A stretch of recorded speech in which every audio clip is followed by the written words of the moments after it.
How's it going, Manglers? Today, I have a very special video. I have a very special video planned for specifically you. I do this. I think I'm gonna start doing it every milestone, where I give you my hot takes and I encourage you to post your hot takes in the comments. Next video, I react to them. So that is the plan for this video. I'll go through mine, and I am begging you, I am imploring you to give me your hot takes in the comments for me to react to them, for me to say my piece. I've done this one time before, and I think I'm going to start doing it every milestone, so every 100 subscribers we hit until 2K.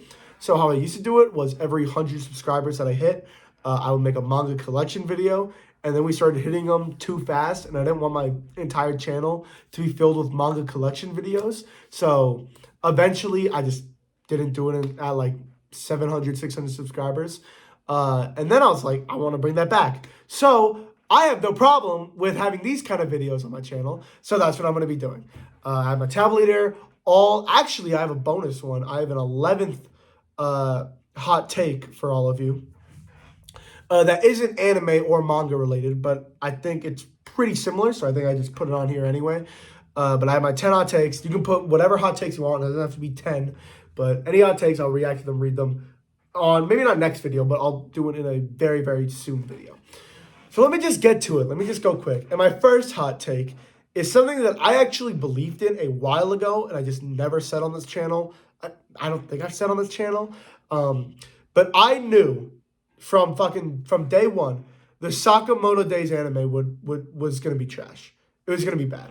And I'll tell you why I knew that. Because I know a lot of people say, they're defending it. Oh, it's okay. It's not that bad. I knew it was going to fail since day one.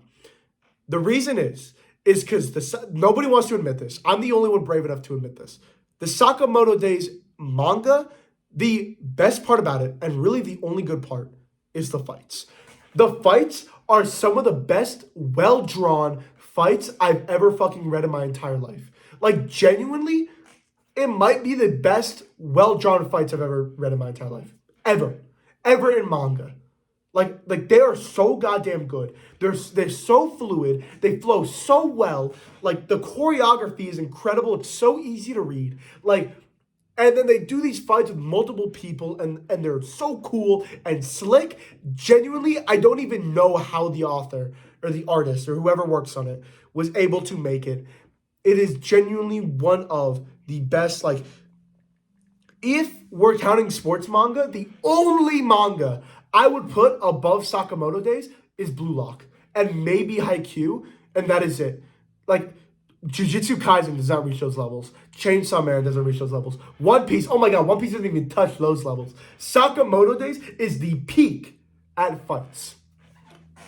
Everything else is trash. The writing in Sakamoto Days is some of the worst writing I've ever read.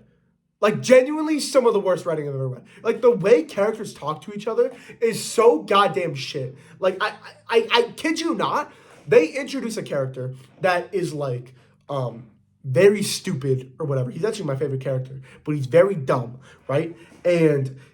And the main character says, it literally felt like I was reading a book meant for kindergartners. Like, he said something so fucking stupid and so childish. I literally felt like I was reading something meant for, like, first graders. Like, he literally said the theme out loud.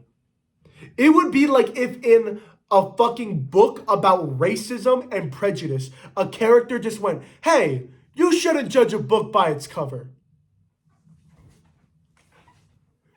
What?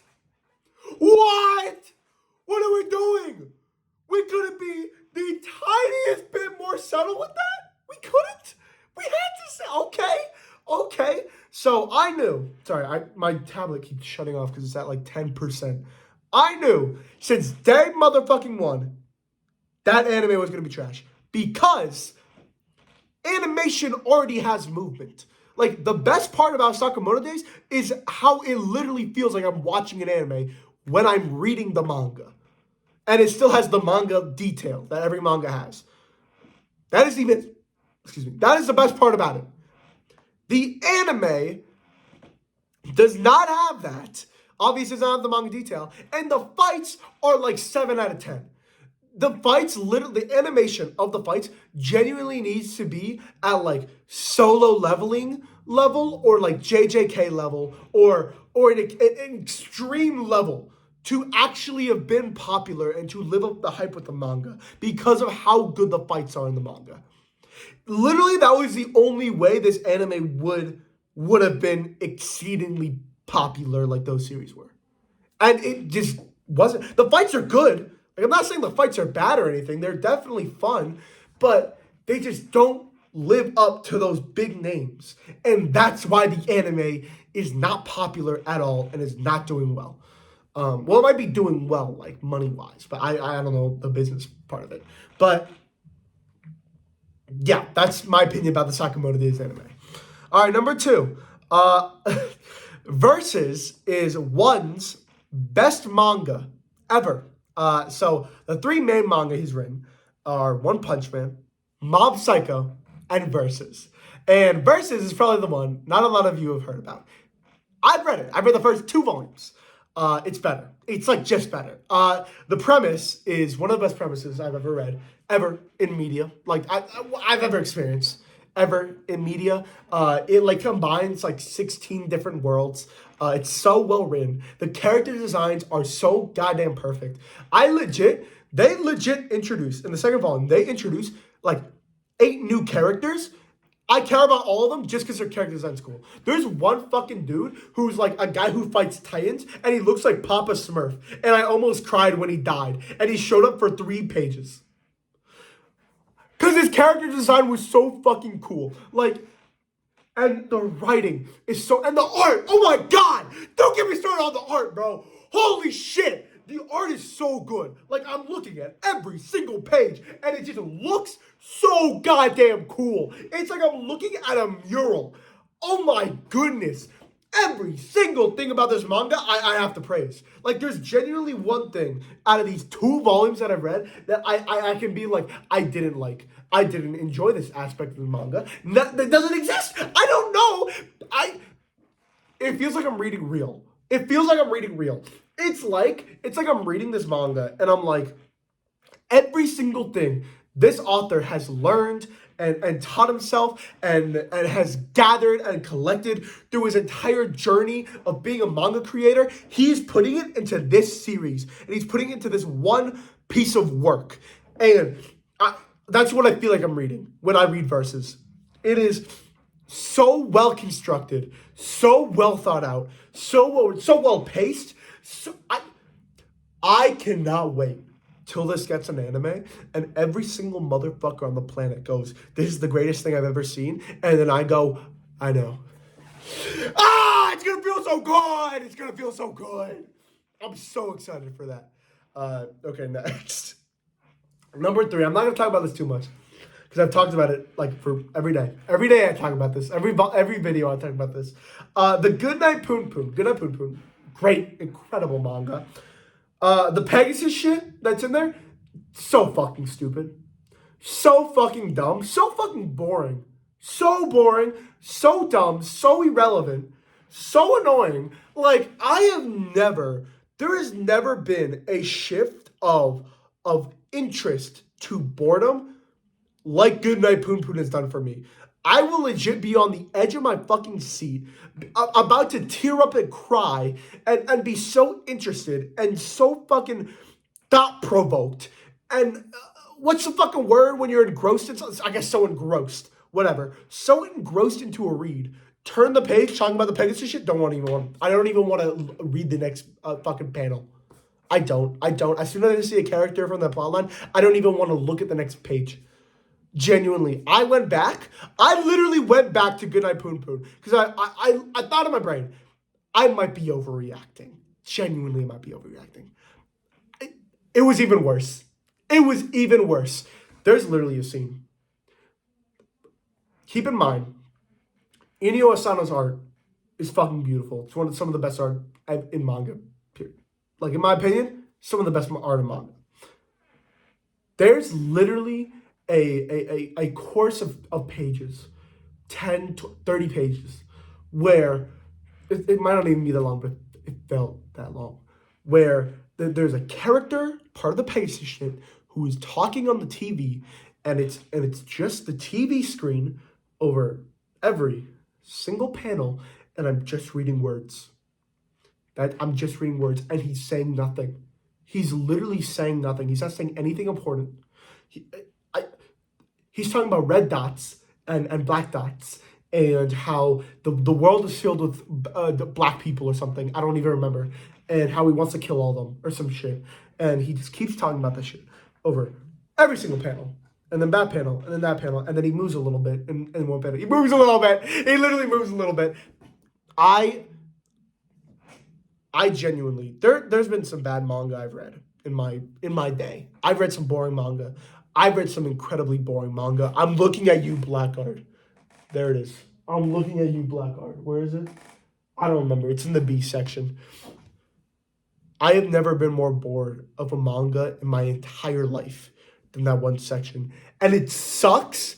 It sucks that comes from the same manga that gives so many incredibly written scenes and just ideas and plot developments. It sucks that I have to group those together when I am thinking about a manga on what manga is better. It's genuinely sucks I have to do that. Because the central A plot of Goodnight Punpun is damn near perfect.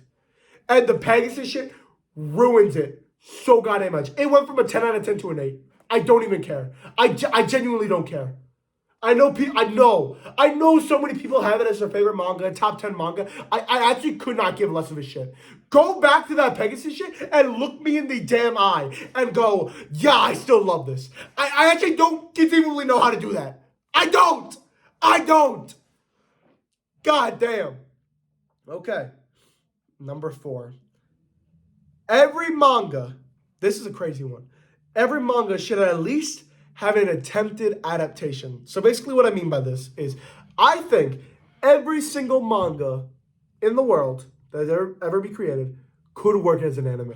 That includes Goodnight Punpun. That includes Vagabond. That includes Lena Lustrous does have an anime.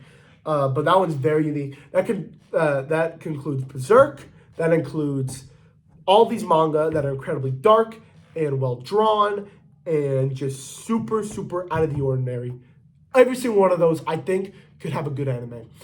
Now, would they be better than the manga? Probably not. And I'd probably still be the asshole who's going, the manga's better, because that's just who I am. But could they exist and could they work? Absolutely, 100%. And it sucks that there's so many manga out there that people will not give a chance because it's not animated.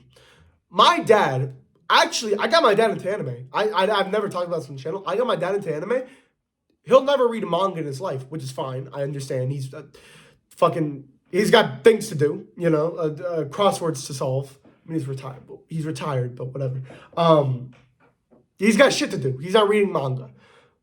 He's not reading fucking comics. But I got him in anime, but it's not like I can show him The Boxer or fucking Vagabond or whatever, because there's no anime of them. I would love if there is an anime created of these manga. And I do think there is a world where you get the right people, the right skilled people. I hate saying the word talented, but the right skilled people with enough money and time put into a project, and you give it to the right studio and the right director and the right everything.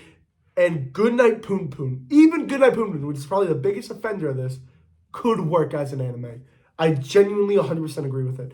Even though it does so many things that only a manga could do and an anime could not even touch to do, I still think it could be a anime. I still think you can make that into a project and it would work. And there have been rumors about the Arcane team working on Vagabond, or at least they've said they wanted to work on Vagabond. Do it. Arcane is a great animated show. They could definitely do Vagabond. Genuinely, they could do it. All right. Next, I have binging manga is so much better than the 1x1 volumes, only if the manga is incredible. And I'm also going to talk about weekly manga as well.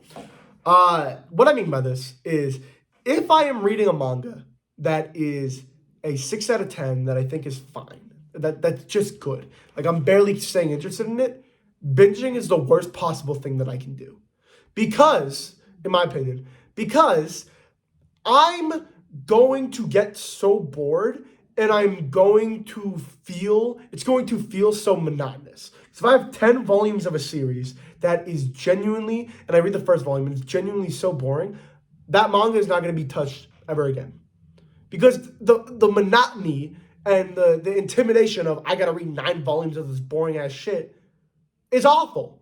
But if one volume comes out, I read it and I think it's fine, and I pick up the second volume and I read it and I think it's pretty good, and I pick up the third volume and I read it and I think it's incredible, that's going to make me want to read the manga so much more than the 10 volumes I already own of it or whatever.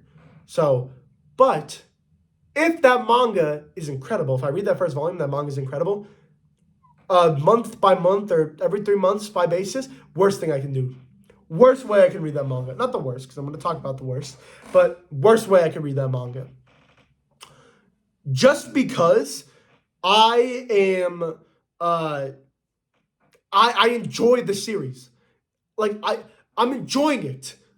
I have to wait 3 months to enjoy it again. Like, that is the most annoying shit. I'm not saying make the manga authors work harder. And I'm not saying release the volumes at a faster pace. Because realistically, the fastest we can do manga volumes is once a month. And that is at the best case scenario. Like, the only series that are actually doing that or are going to do that are Blue Lock, which are going to do it this year, I think, and Kingdom. Those are the only 2 series that I can think of that are actually like confirmed going to release every single month.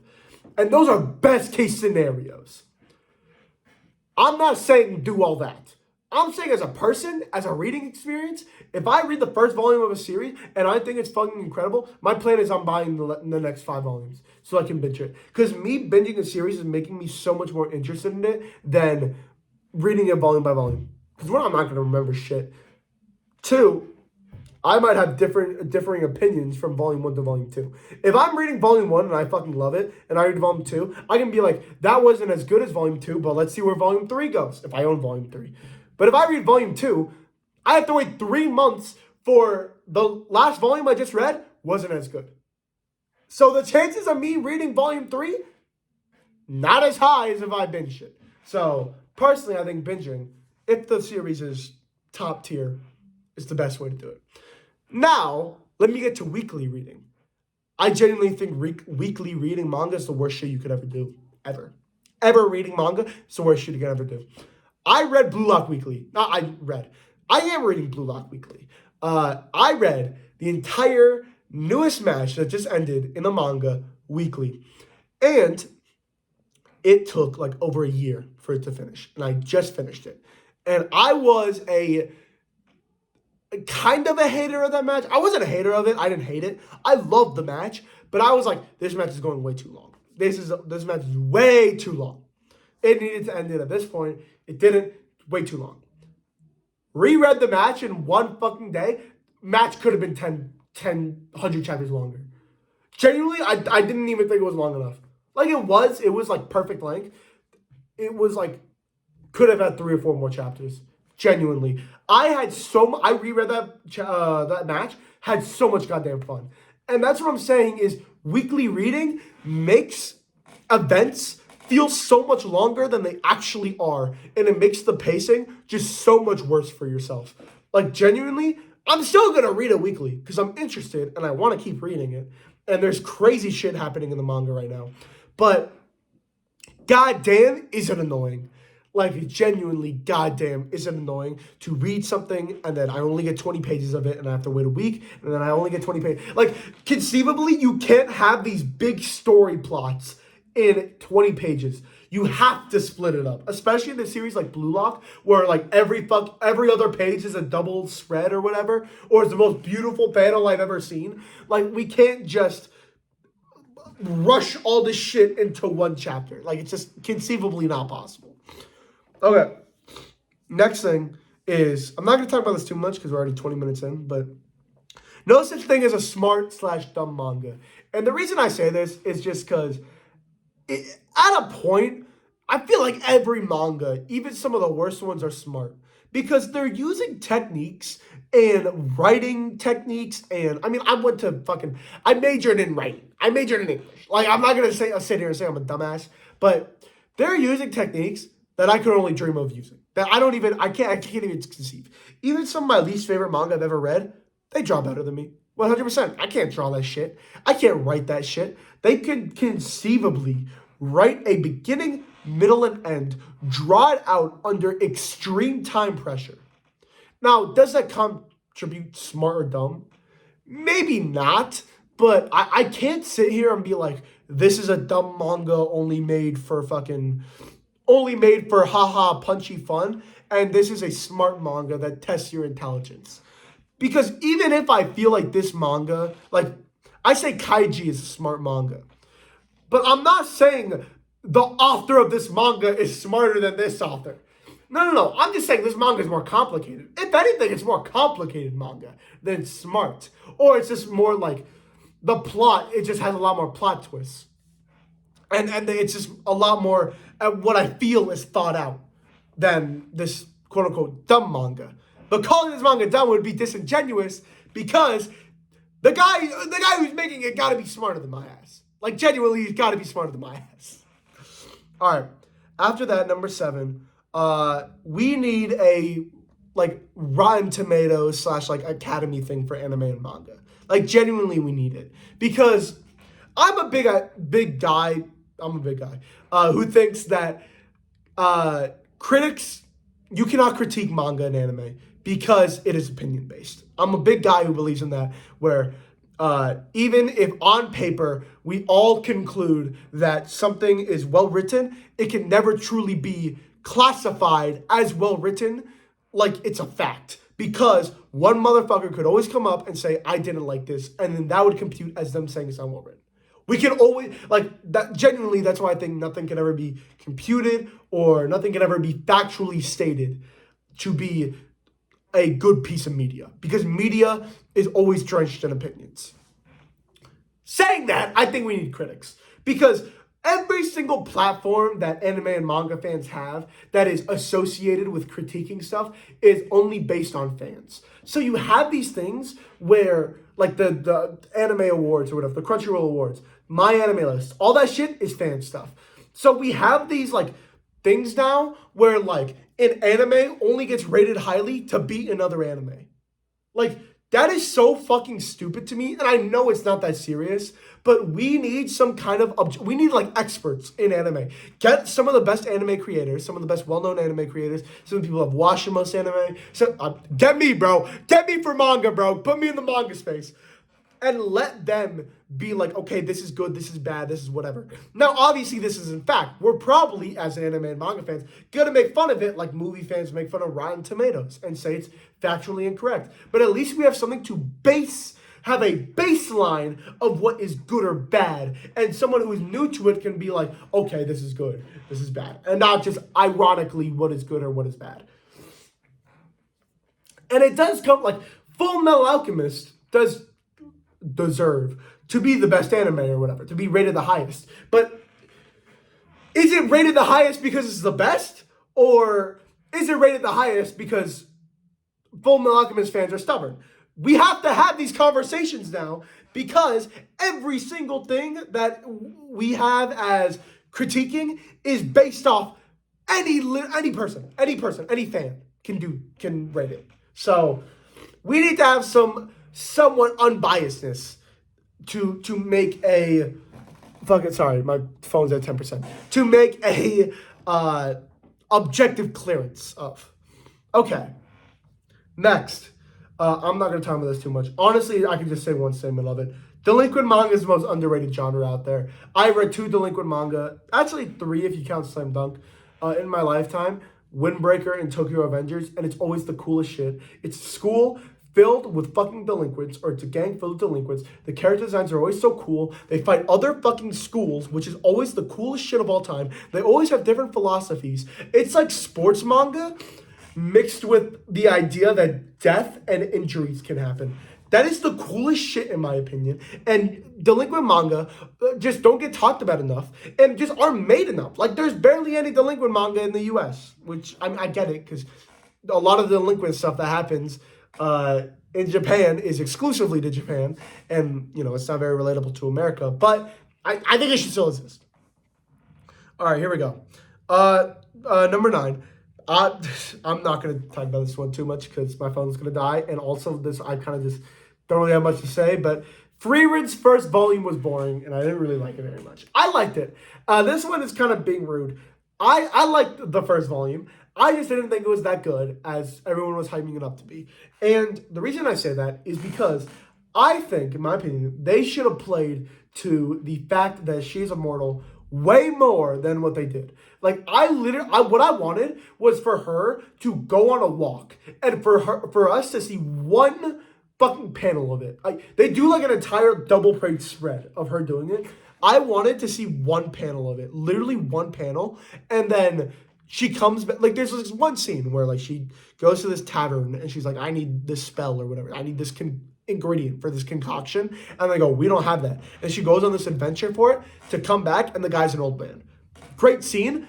I want you to delve into that more, where she literally goes outside for one second. She's like, I'm gonna go take a walk.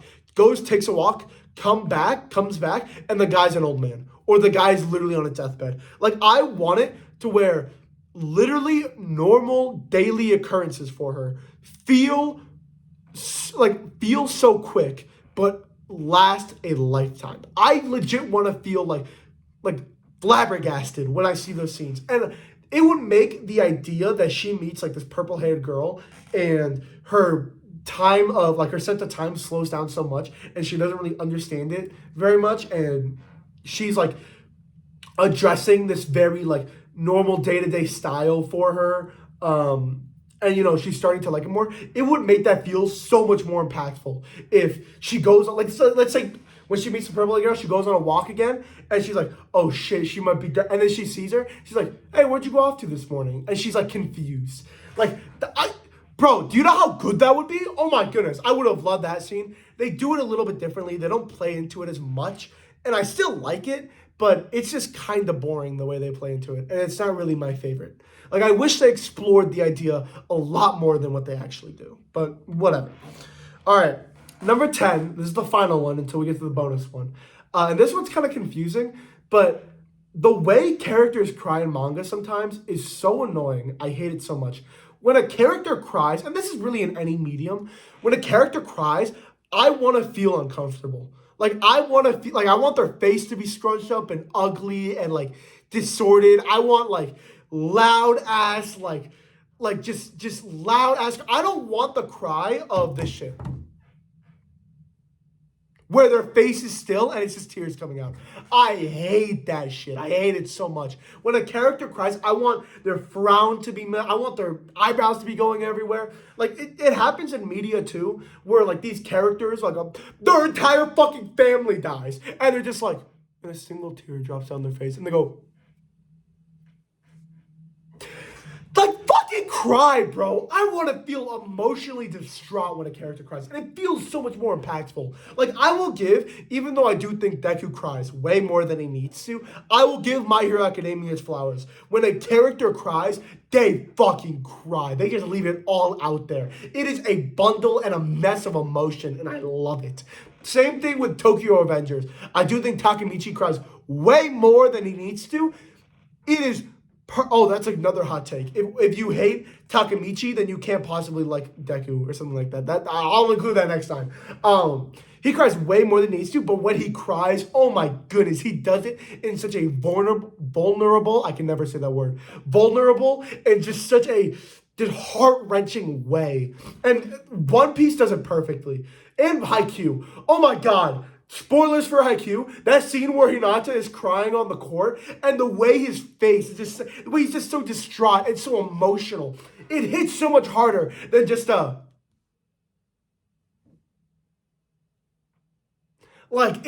my god. And I love a cry when a character is just trying to keep it together, but he just physically cannot. Like, goodness, is it so goddamn good. Especially when it's from a character that's very stoic and unanimated. Like, God, it just pulls at my heartstrings way more than a silent cry or just it literally feels like the author is going, okay, and the character cries now. rather than a real, full-on divulgence of emotions. It feels so much more powerful. Here is my final hot take, number 11. That is my secret one or whatever, my bonus. Invincible's animation is great when it comes to its fight scenes, but awful when it comes to face emotions. What is it called? Facial expressions. There we go. When two characters are fighting in Invincible, I'm seeing impact frames. I'm seeing, all this dynamic movement. It's so smooth. It's so fluid. It's so creative. I love the fight scenes in Invincible. They're incredible. But when two characters are talking in Invincible, it makes me want to gouge my eyes out. Like, genuinely, there's so many scenes where characters are crying and I can't take it seriously. Like, I literally can't feel the emotion. And I read the comic. The comic's incredible. I feel it way more in the comic. But when I'm watching it, and don't get me wrong, the voice acting sells it. But the way characters cry in Invincible is so genuinely shit. And the way characters smile, it just do emotions. Like, it literally, the characters talk like this. Yeah, Mark, you need to go save the human race right now. Please do it. You need to save the human race, Mark. Mark, you have so many responsibilities. Okay, Mark, I feel what you do. Like, please make a facial expression.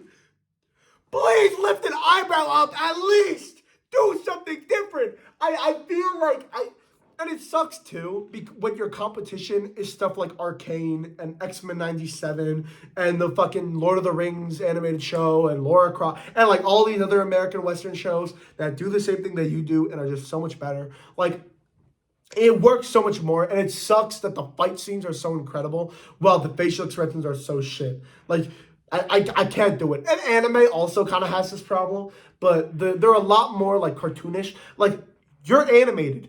It literally feels like there's literally no reason for this show to be animated. That's what it feels like.